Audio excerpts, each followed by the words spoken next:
विद्यार्थी मित्र हो, आपण आंतरराष्ट्रीय संबंधामध्ये राष्ट्रीय हित त्याचबरोबर राष्ट्रीय सत्ता या संदर्भामध्ये माहिती बघितलेली आहे. आज आपण आंतरराष्ट्रीय संबंधामध्ये सत्ता समतोल या संकल्पनेसंदर्भामध्ये या घटकासंदर्भामध्ये माहिती बघणार आहोत. सत्ता समतोल म्हणजे नेमकं कशी अवस्था एकंदरीत राष्ट्रीय सत्तेला नियंत्रण करण्यासाठी आंतरराष्ट्रीय राजकारणामध्ये आंतरराष्ट्रीय संबंधामध्ये निर्माण होत असते हे बघणे क्रमप्राप्त ठरते. म्हणूनच या ठिकाणी सत्ता समतोल हा आंतरराष्ट्रीय राजकारणामध्ये अत्यंत महत्त्वाची संकल्पना घटक या ठिकाणी आपणास दिसून येतो. आंतरराष्ट्रीय संबंधातील ही एक अत्यंत जुनी आणि संदिग्ध अशी संकल्पना आहे.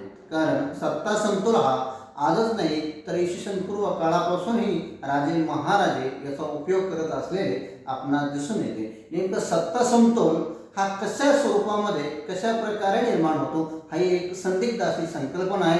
त्याची स्पष्ट अशी व्याख्या आंतरराष्ट्रीय राजकारणाच्या दृष्टिकोनातून करणे अत्यंत अवघड आणि जिकिरीचे आपणास दिसून येतात. परंतु हा सत्ता समतोल युद्ध टाळण्याचा किंवा युद्धाला नियंत्रित करण्याचा एक महत्त्वाचा मार्ग अलीकडच्या काळामध्ये 19व्या शतकामध्ये एक निर्माण झालेला आपणास दिसून येतो. आंतरराष्ट्रीय शांतता आणि सुरक्षिततासाठी सत्ता समतोल हा अत्यंत आवश्यक आहे. आपण पाठीमागच्या प्रकरणामध्ये बघितलं की आंतरराष्ट्रीय राजकारणामध्ये राष्ट्रीय सत्तेमध्ये जर वाढ झाली अतिरेकी जर राष्ट्राभिमान या ठिकाणी वाढ झाली तर इतर कमकुवत राष्ट्रांना प्रभावित करण्यासाठी दबाव टाकण्यासाठी राष्ट्रीय सत्तेचा वापर अनेक राष्ट्र असताना करत दिसून येतात. परंतु सत्ता समतोलमुळं आंतरराष्ट्रीय शांतता आणि सुरक्षितता अबाधित राखण्याचं काम या ठिकाणी या सत्ता समतोलाच्या माध्यमातून करत असलेले आपणास दिसून येतात. सत्ता समतोलाची व्यवस्था म्हणजे राष्ट्राच्या वर्तणुकीला नियंत्रित करणारा हा एक वैश्विक स्वरूपाचा कायदाच आपणास दिसून येतो. एखाद्या राष्ट्राचं राजकीय वर्तन जर हे साम्राज्यवादी असेल वसाहतवादी धोरणाला पूरक असेल आणि आपला प्रभाव वाढवण्यासाठी गरीब किंवा दुबळ्या राष्ट्राला धमकवण्यासाठी किंवा त्याच्यावर अतिक्रमण करण्यासाठी वापरत असेल तर अशा वेळी मात्र सत्ता समतोल हा घटक काय करत असतो की त्या ठिकाणी त्या राष्ट्रांच्या वर्तनाला नियंत्रण घालण्याचं एक काम त्या ठिकाणी करत असलेला आपणास दिसून येतो. म्हणजेच आंतरराष्ट्रीय कायद्याप्रमाणे सत्ता समतोल हा एक वैश्विक स्वरूपाचा कायदाच काय आहे या ठिकाणी निर्माण झालेला आपणास दिसून येतो. आंतरराष्ट्रीय राजकारणामध्ये जेव्हा मग संघर्षाची परिस्थिती निर्माण होते त्यावेळी साहजिकच दोन गटाची निर्मिती त्या ठिकाणी होत असते. पहिलं महायुद्ध असेल दुसरं महायुद्ध असेल यामध्ये अनेक राष्ट्रांनी सहभाग नोंदवलेला दिसून येतो. म्हणजे सत्ता समतोलाच्या दृष्टिकोनातूनच एकमेकांना शह प्रतिशह आणि आपलं राष्ट्रीय हित संरक्षण करण्याचं काम सत्ता समतोलाच्या माध्यमातून या ठिकाणी केलेलं आपणास दिसून येतं. अशा स्वरूपामध्ये सत्ता समतोल हा आंतरराष्ट्रीय संबंधामध्ये राष्ट्राच्या वर्तनावर प्रभाव पडणारा एक सत्ता समतोल या ठिकाणी निर्माण झालेला राहत आलेला प्राचीन काळापासून तर आजपर्यंत चालत आलेली ही एक आंतरराष्ट्रीय संबंधाची एक व्यवस्था त्या ठिकाणी निर्माण झालेली आपणास दिसून येते. मग या ठिकाणी सत्ता समतोलाचा इतिहास बघत असताना आपण बघत आहोत की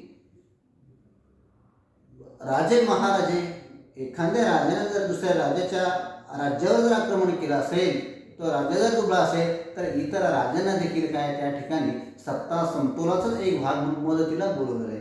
जेव्हा राजे महाराजे त्या बाजूने युद्धामध्ये उतरत होते आणि समोरच्याला शह देण्याचं काम करत होते म्हणजे आंतरराष्ट्रीय राजकारणाप्रमाणे या राष्ट्रामध्ये देखील काही राजे एकमेकांच्या राज्यासंदर्भामध्ये सत्ता समतोल या ठिकाणी निर्माण केलेला आपणास दिसून येतो.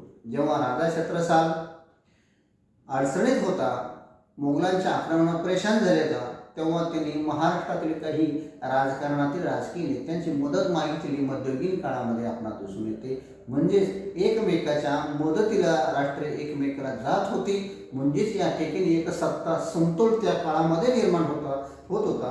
परंतु अलीकडील काळामध्ये जर बघितलं आपण 1648 मध्ये वेस्टफॅलियाच्या तहामधूनच काय सत्ता समतोलाला खऱ्या अर्थानं या ठिकाणी सुरुवात झालेली आपणास दिसून येतो. मग ह्या सत्ता समतोलाचा दृष्टिकोन 19व्या शतकापर्यंत टिकून राहत आलेला आपणास दिसून येतो. परंतु 19व्या शतकामध्ये नेपोलियन बोनापार्टने काय केले, या सत्ता समतोलाच्या व्यवस्थेला शह देण्याचं काम नेपोलियन बोनापार्टने या ठिकाणी केलेलं आपणास दिसून येतं. परंतु त्या काळामध्ये इंग्लंड एक साम्राज्यवादी राष्ट्र होते, वसाहतवादी राष्ट्र होते. त्यांचं जवळपास औद्योगिक आणि आर्थिक क्षेत्रामध्ये पुढारलेलं असल्यामुळं अर्ध्या अधिक राज्यावरती त्या सत्ता समतोलाच्या सिद्धांतानुसार संपूर्ण नेतृत्व सत्ता समतोलाचं या ठिकाणी इंग्लंडकडे राहत असलेलं आपल्याला दिसून येतं. आणि इंग्लंडने अनेक राष्ट्रांची मदत घेऊन नेपोलियन बोनापार्टचे या ठिकाणी प्रभाव देखील काय केलेला आपणास दिसून येतो. यानंतर व्हिएन्ना करारापर्यंत हा व्यवस्था त्या ठिकाणी चालत आलेली आपणास दिसून येते. परंतु व्हिएन्ना करारानंतर 19व्या शतकामध्ये सत्ता समतोलामध्ये अनेक प्रकारचे बदल अलीकडच्या काळामध्ये काय झालेले आपणास दिसून येतात. सुरुवातीला आपण बघितलं मध्ययुगीन काळामध्ये तसेच प्राचीन काळामध्ये एक राजा दुसऱ्या राज्यावरती अतिक्रमण करायचा, अनेक जनतेची लूट देखील व्हायची, संपत्तीची लूट देखील त्या ठिकाणी व्हायची. अमानुषपणे त्या ठिकाणी छळ केला जात होता, धार्मिक सामाजिक कारणासाठी असेल. परंतु अलीकडील काळामध्ये सत्ता समतोलामध्ये खूप मोठा बदल असा आपणास दिसून येतो की आधी मान्यता आणि जैसे ती परिस्थिती तशी ठेवण्याची या ठिकाणी सत्ता समतोलामध्ये अभिप्रेत आहे. सत्ता समतोलामध्ये जनतेची देखील काय आधी मान्यता त्या ठिकाणी असणं अत्यंत काळाची गरज निर्माण झालेली आपल्याला दिसून येते. अशा स्वरूपामध्ये प्राचीन काळापासून तर आजही देखील काय सत्ता समतोल हा अनेक देशांच्या पातळीवरती राहत आलेला आपणास दिसून येत आहे. याचाच एक परिणाम म्हणून या ठिकाणी रशियामधून युक्रेनने काय केली, युक्रेनने रशियाला शह देण्यासाठी अमेरिकेच्या सेंटो आणि सिएटो करारामध्ये सहभागी होण्याचं ठरवलेलं होतं. हा एक सत्ता समतोलाचाच भाग होता, परंतु त्याला अपेक्षित तसं यश आलं नाही. हा भाग नंतरचा. परंतु या ठिकाणी रशियासारख्या मातबर राष्ट्राला जर शह द्यायचा असेल, अतिक्रमण जर झोडून द्यायचं असेल, तर आपण अमेरिकेसारख्या राष्ट्रामध्ये सहभागी व्हावं लागेल. ही युक्रेनची काय होती भूमिका राहत आलेली आहे. म्हणजेच या ठिकाणी सत्ता समतोल साधण्याचा प्रयत्न युक्रेनद्वारे काय केलेला आपणास दिसून येते. पुन्हा या ठिकाणी आपण कसे योग्य आहोत ही भूमिका युक्रेनच्या राष्ट्राध्यक्षाने घेतलेली आपणास दिसून येते. मग त्यासाठी जनतेची आधी मान्यता मिळवण्याचं काम त्या ठिकाणी झालेलं आपणास दिसून येते. अशा स्वरूपामध्ये आजही देखील काय सत्ता समतोल व्यवस्था ही कार्य करत असलेली आपणास दिसून येते. पण या ठिकाणी सत्ता समतोल म्हणजे नेमकं काय, सत्ता समतोलाचा अर्थ या ठिकाणी करण्याचा अनेक आंतरराष्ट्रीय संबंधाच्या विचारवंतांनी केलेला आहे. आपण बघितलं ही अत्यंत जुनी अशी संकल्पना आहे. त्याचबरोबर सत्ता समतोल ही संदिग्ध अशी एक संकल्पना आहे. तिची सुस्पष्ट अशी व्याख्या आंतरराष्ट्रीय संबंधाच्या दृष्टिकोनातून करणं अत्यंत अवघड असं काम आहे. तरी देखील आंतरराष्ट्रीय संबंधाचा विचार करत असताना सत्ता समतोलाची व्याख्या करण्याचं काम अनेक विचारवंतांनी केलेलं आपणास दिसून येते. त्यामध्ये सर्वप्रथम पामर आणि पर्किन्स ह्या आंतरराष्ट्रीय संबंधाचा अभ्यास करणारा एक राजकीय विचारवंत म्हणतो, सत्ता समतोलाच्या बाबतीमध्ये सत्ता समतोलामध्ये परस्पर विरोधी दबाव गटाची विशिष्ट एक प्रक्रिया निर्माण केली जाते. काय म्हणतो पर्किन्स, सत्ता समतोलामध्ये अशी परिस्थिती विरोधी दबावाची एक प्रक्रिया निर्माण केली जाते ज्यामुळे कोणत्याही विशिष्ट राष्ट्राला किंवा राष्ट्राच्या गटाला इतरांच्या तुलनेत शक्तिशाली बनण्यापासून प्रवृत्त केले जाते. ही एक काय आहे प्रक्रिया आहे.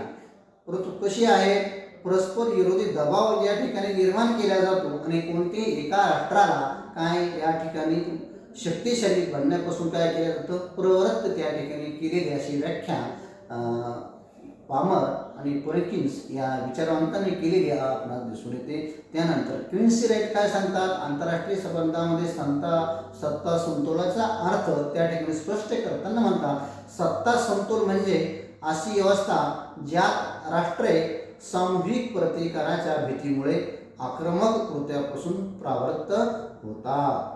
काय सांगतात की सत्ता समतोल म्हणजे अशी व्यवस्था आहे ज्यामध्ये राष्ट्रे सामूहिक प्रतिकाराच्या भीतीमुळे आक्रमक कृत्यापासून परावृत्त होतात, अगदी साहजिक आहे. बघा, अलीकडच्या काळामध्ये सत्ता समतोलाची प्रक्रिया वाढ होत असलेली आपल्याला दिसून येते. सत्ता समतोलावर एखादा राष्ट्र विचार करतं की आपण जर एखाद्या राष्ट्रावर आक्रमण केलं तर त्या राष्ट्राचे मित्र राष्ट्र आहे ते आपल्यावरती काय करतील, अतिक्रमण करेल.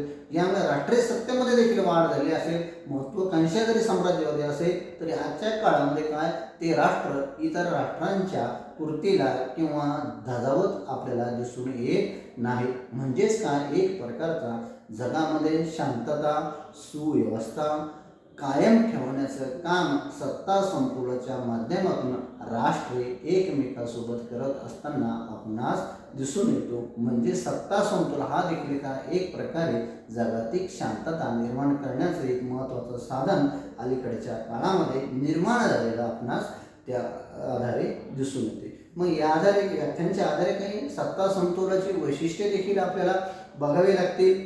त्यामध्ये प्रथम वैशिष्ट्य म्हणजे परिवर्तनीयता. सत्ता समतोल काय हा परिवर्तनीय आहे. सत्ता समतोल हा कायमस्वरूपी टिकून राहत नाही. त्यामध्ये अनेक प्रकारचा बदल अलीकडच्या काळामध्ये होत असलेला दिसून येतो. मग कधी कधी काय होतं, संतुलनाची ही प्रक्रिया आहे असंतुलनाकडे झुकलेली आपल्याला दिसून येते. असंतुलनातून संतुलनाकडे देखील ही सत्ता समतोलाची प्रक्रिया आपल्याला दिसून येते. सत्ता समतोल सत्तेच्या वितरणाशी निगडीत असल्यामुळं प्रत्येक राष्ट्राची राष्ट्रीय सत्ता ही कायमस्वरूपी राहू शकत नाही. कारण राष्ट्रसत्ता निर्माण करणारे जे काही घटक आहे त्यामध्ये कमी अधिक जास्त प्रमाणात बदल झाला की आपोआप काय होत असते, त्या राष्ट्राच्या राष्ट्रीय सत्तेमध्ये वाढ होत असते किंवा कमी होत असते. उदाहरणार्थ जर बघायचं झालं, जपान हे राष्ट्र एकेकाळी अत्यंत मातब्बर असं राष्ट्र होते की औद्योगिकरणामध्ये पुढारलेले होते. अनेक प्रकारच्या राष्ट्रावरती देखील जपानने या ठिकाणी अतिक्रमण देखील दिसून येतं. दक्षिण कोरिया असेल, चीन असेल, त्याबरोबर अमेरिकेच्या पर्ल हार्बर बंदरावर देखील जपानने अणुबॉम्ब हल्ले केलेले आपल्याला दिसून येते. कशाच्या आधारे केले की राष्ट्रीय सत्तेमध्ये एक वाढ त्या देशाची झाली होती. परंतु आजच्या काळामध्ये जर विचार केला, आज जपानपेक्षाही अनेक राष्ट्रे झाली अलीकडच्या काळामध्ये आर्थिक महासत्ता झालेली आहे. त्याचबरोबर इतर सत्तेमध्ये देखील पुढारली आपल्याला दिसून येते. यामध्ये मग एकेकाळी भारताला अन्नधान्याची समस्या होती. असं अन्नधान्याची समस्या असलेला देश देखील अन्न वस्त्राच्या बाबतीमध्ये आज स्वयंपूर्ण झालेला आपणास दिसून येतोय. केवळ स्वयंपूर्णच नव्हे तर अनेक शस्त्रास्त्र सामोरे आज भारत निर्यात देखील करत असलेला आपणास दिसून येतो. म्हणजेच राष्ट्रसत्तेमध्ये जर बदल होतो त्यामुळे सत्ता समतोलामध्ये देखील होत असतो, बदल त्या ठिकाणी होत असतो. एकेकाळी मातब्बर असलेलं राष्ट्र ते कायमस्वरूपी राहीलच असं होत नाही. मग सत्ता समतोलाची ही प्रक्रिया कमी अधिक प्रमाणामध्ये असते, बदलत राहत असताना आपणास दिसून येते. त्यानंतर आपण बघितलं की नेपोलियन बोनापार्टने जेव्हा युद्धाचा घोषणा केली होती तेव्हा त्याला शह देण्यासाठी इंग्लंड त्याचबरोबर तत्कालीन मित्र राष्ट्रांनी बोनापार्टचा या ठिकाणी बिमोड केलेला आपणास दिसून येतो. परंतु नंतरच्या काळामध्ये रशिया आणि अमेरिका ही दोन सत्ता समतोलाची दोन टोकं निर्माण झाली. त्या काळातला सत्ता समतोल आणि अमेरिका आणि रशियाच्या काळातला सत्ता समतोल बदल आपणास झालेला या ठिकाणी दिसून येतो. तसेच स्वरूपामध्ये 1990 नंतर रशियाचं झालेलं आहे, विघटन झालेलं आहे. साहजिकच झालं म्हणजे रशियाचे या ठिकाणी सत्ता समतोलाचा जो दृष्टिकोन होता त्या ठिकाणी बदल आपल्याला त्या याच्यामध्ये दिसून येतो. एवढंच नव्हे, औद्योगिक उदारीकरण आणि जागतिकीकरणामुळं उद्योगधंद्यामध्ये अनेक देशांमध्ये वाढ झाली, अनेक देशांची आर्थिक परिस्थिती सुधारलेली आपणास दिसून येते. म्हणजेच शस्त्रास्त्राच्या बाबतीमध्ये पुढारलेले जे राष्ट्र होते त्यांचा समतोल सरकडून झालेला आहे.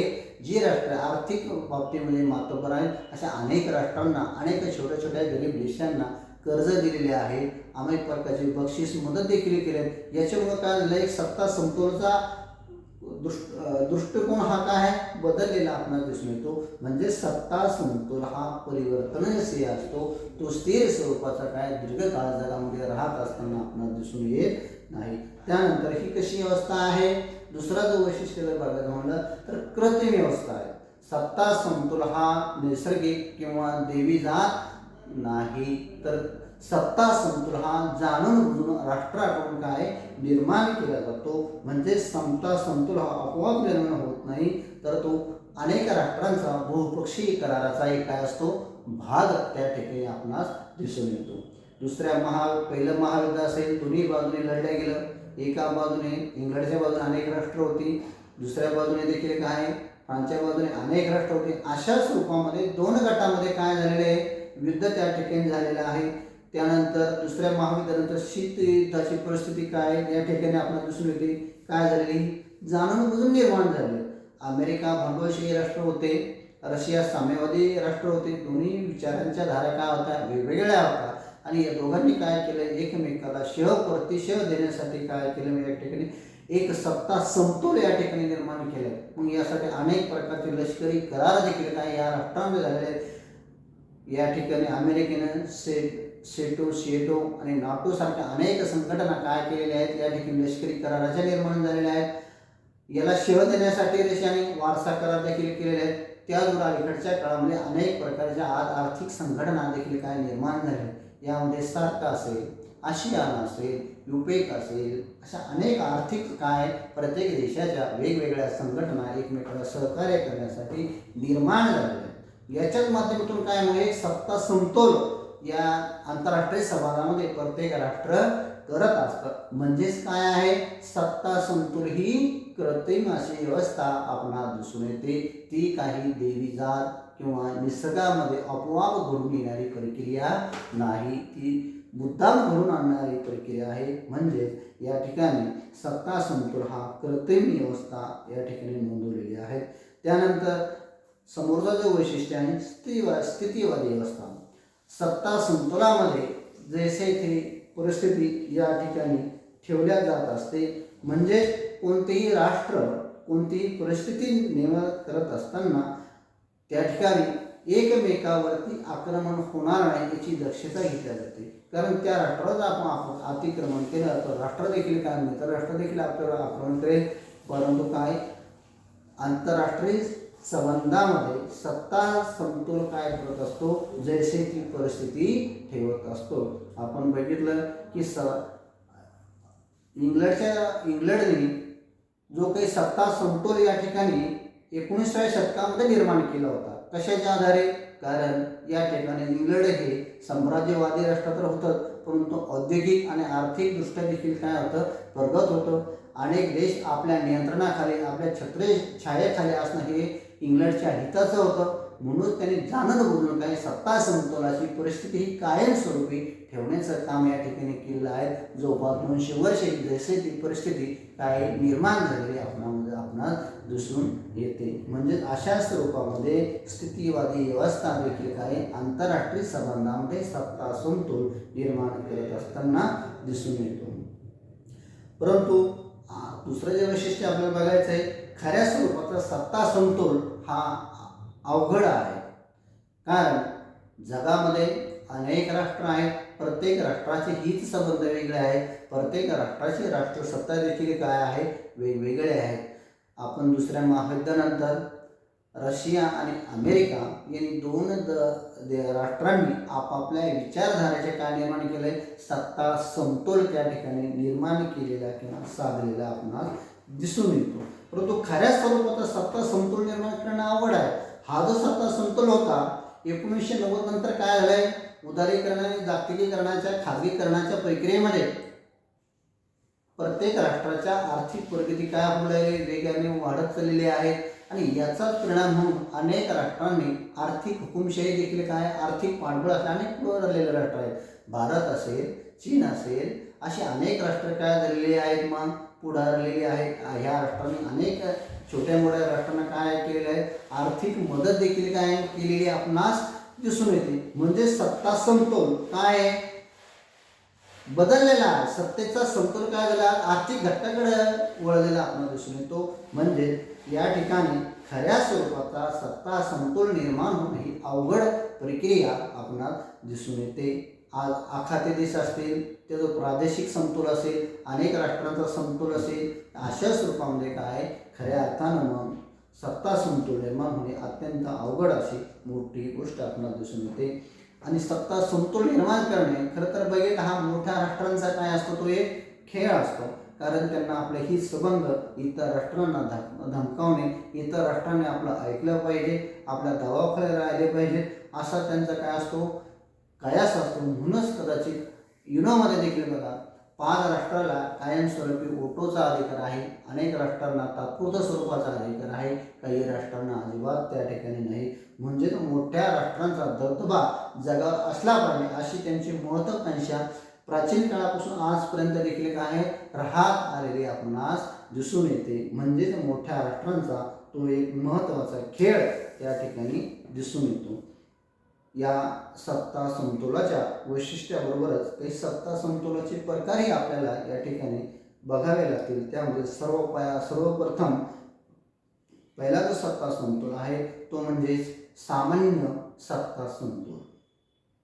सामान्य सत्ता समतोल असा असतो की त्या ठिकाणी कोणत्याही प्रकारचं अतिक्रमण तर होत नाही, परंतु जगातील जी काही परिस्थिती आहे प्रगतीची ती टिकून राहील असा सामान्य समतोलाचा अर्थ त्या ठिकाणी निर्माण होतो. दुसऱ्या महायुद्धानंतर अमेरिका आणि रशिया या दोन्ही देशांमध्ये जो काही सत्ता समतोल दीर्घकाळ चाललेला होता तो कसा सत्ता समतोल होता, सामान्य सत्ता समतोल होता.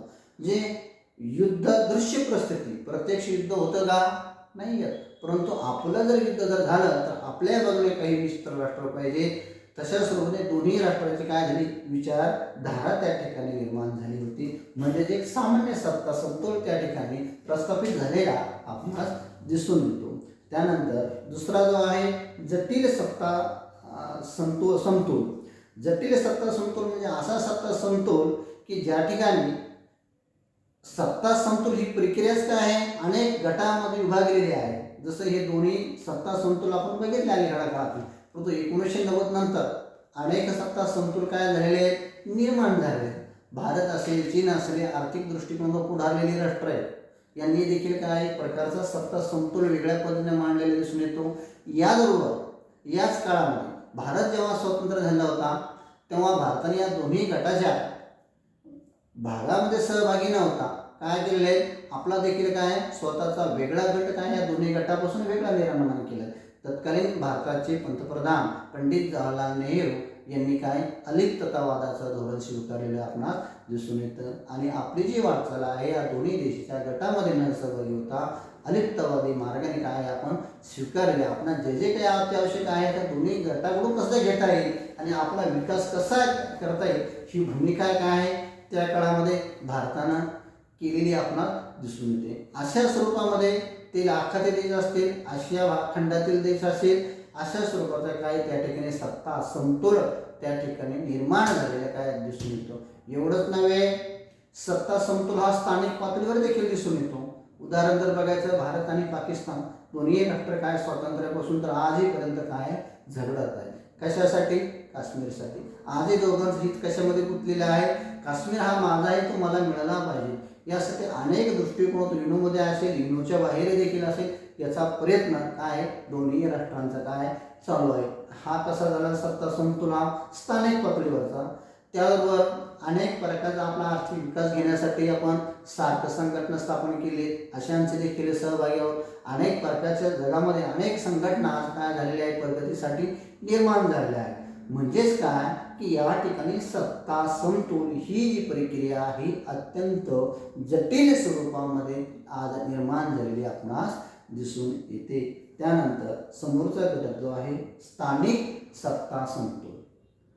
स्थानिक सत्ता समतोल म्हणजे त्या ठिकाणी अनेक राष्ट्र समतोलाचे सहभागी राष्ट्र नसतात, तर केवळ 1 किंवा 2 किंवा 3 राष्ट्र काय असतात त्यामध्ये सत्ता समतोलामध्ये सहभागी असतात.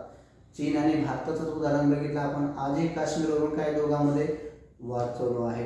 त्यावर इस्रायल पॅलेस्टाईन आजही दोन्ही राष्ट्रांमध्ये काय भूमीवरून वाद चालू आहेत.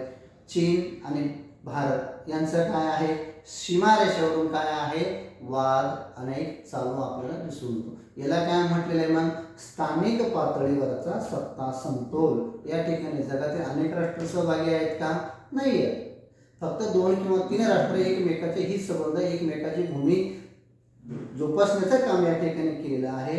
यालाच काय म्हटलेलं आहे मग, स्थानिक सत्ता समतोल असं म्हटलेलं आपणास दिसून येतो. त्यानंतर सत्ता समतोलाचा पुढील जो भाग बघायचा आपल्याला तो म्हणजे विभागीय सत्ता समतोल होय. आता स्थानिकमध्ये 1 किंवा 2 राष्ट्र सहभागी झालेली होती, परंतु विभागीय सत्ता समतोलामध्ये खंडानुसार बरेचदा प्रादेशिक याच्यासोबत सारखं संघटना घ्या. सारखं काय, भारत आणि भारताच्या शेजारी राष्ट्रांशी काय आर्थिक, तांत्रिक, इतर मदत करण्यासाठी काय निर्माण झालेली काय एक संघटना असेल, शैक्षणिक, सांस्कृतिक, म्हणजे एकमेकाला पूरक विकास करायचा एकट्यानं होतो का, नाही. एकमेकास सहाय्य करू अवघे धरू सुपंत या तत्वाचा एक भाग म्हणून ओपेक असेल, सार्क असेल, अशा आशियान असेल, अशा काय झालेल्या आजच्या काळामध्ये अनेक प्रादेशिक संघटना काय झालेल्या आहेत, निर्माण झालेल्या आपल्याला दिसून येतो. युनो बघा, युनो काय आहे, एक अखिल जगाचं नेतृत्व करणारी एक काय संघटना आहे. परंतु या प्रादेशिक संघटना काय आहेत, आपापल्या प्रदेशाच्या विकासावरच त्यांनी काय केलेलं आहे, लक्ष केंद्रित केलेलं आपल्याला दिसून येतं. म्हणजेच याला काय म्हटलेलं आहे मग, विभागीय सत्ता समतोल. त्यानंतर सत्ता समतोलाचा पुढील जो प्रकार बघायचा आपल्याला तो म्हणजे वैश्विक सत्ता समतोल होय. वैश्विक सत्ता समतोल म्हणजे असा प्रकारचा सत्ता समतोल युनो. युनोचं ध्येय धोरण काय आहे, जगामध्ये शांतता निर्माण करणे हे पहिलं प्रधान कर्तव्य कोणाचं आहे, युनोचं आहे. त्याचबरोबर आर्थिक, सामाजिक, सांस्कृतिक देवाणघेवाण करून सनी जे मागासलेले राष्ट्र आहेत त्यांना देखील काय प्रगती पथावर आणण्याचं काम युनो करत असते. त्यांच्यासाठी वर्ल्ड बँकेच्या माध्यमातून काय केलं, अनेक प्रकारचा कर्ज पुरवठा देखील काय त्या राष्ट्रांना युनो करत असते. एकंदरीत संपूर्ण जगामध्ये शांतता नांदणे, त्यावर संपूर्ण जगाची प्रगती कशी होईल, कोणत्याही भूगोळी कशी मिटवता येईल जगाची, असा प्रयत्न युनो करत असते. यालाच काय वैश्विक सत्ता समतोल या ठिकाणी निर्माण झालेला आपणास दिसून येतो. त्यानंतर आपल्याला बघायचं आहे सत्ता समतोलाचा एक महत्त्वाचा प्रकार परिदृढ सत्ता समतोल. परिदृढ सत्ता समतोल म्हणजे असा सत्ता समतोल की आपण अगोदर बघितलं की सामान्य सत्ता समतोल, जटिल सत्ता समतोल आणि स्थानिक सत्ता समतोल या सगळ्या सत्ता समतोलाच्या प्रकारापेक्षा परिदृढ सत्ता समतोल हा वेगळा आहे. परिदृढ म्हणजे त्या सत्ता समतोलामध्ये कोणत्याही प्रकारचा बदल होत नाही. याचं उदाहरण बघूया आपण भारत आणि पाकिस्तान. दोघांमध्ये काय मुख्य प्रश्न आहे, काश्मीर संदर्भातला. स्वतंत्र झाल्यापासून तर आजपर्यंत काय आहे, दोन्ही राष्ट्रांचा काय उद्देश आहे, काश्मीर हे माझं घटक राज्य आहे तर मला मिळालाच पाहिजे. ह्या दोन्ही देशाने काय केलं, मग युनोमध्ये असेल, युनोच्या बाहेर असेल, यासाठी मागणी केली, यासाठी अनेक प्रकारचे प्रयत्न सगळ्याच प्रकारे केलेले आहेत. हा जो प्रश्न आहे कालही होता, आजही आहे आणि उद्या देखील कदाचित राहणार आहे. म्हणजेच काय, हा परिदृढ सत्ता समतोल आहे, त्यामध्ये कोणत्याही प्रकारचा बदल या ठिकाणी झालेला आपणास दिसून येत नाही. तशाच रूपामध्ये इस्रायल आणि पॅलेस्टाईन यांचंही देखील काय, जेरुसलेम या शहरामुळे काय झाले, एक प्रकारचा सत्ता संघर्ष, सत्ता समतोल निर्माण झाले. दोन्ही राष्ट्र काय करतात, जेरुसलेम हे शहर आम्हाला पाहिजे. दोन्ही देशांचा सुरुवातीपासून काय आहे, याच्यावरती संघर्ष उभा राहिला. तो काल पण होता, आजही आहे, कदाचित उद्याही असेल. म्हणजे या ठिकाणी काय आहे, परिदृढ सत्ता समतोल या ठिकाणी निर्माण झालेला आपणास दिसून येतो. अशा स्वरूपामध्ये परिदृढ सत्ता समतोलामध्ये कोणत्याही प्रकारचा बदल त्या ठिकाणी झालेला आपणास दिसून येत नाही. त्यानंतर सत्ता समतोलाचा शेवटचा प्रकार म्हणजे लवचिक सत्ता समतोल. लवचिक सत्ता समतोल म्हणजे असा सत्ता समतोल की तो तात्पुरत्या परिस्थितीमध्ये निर्माण झालेला आहे त्या ठिकाणी दिसून येतो.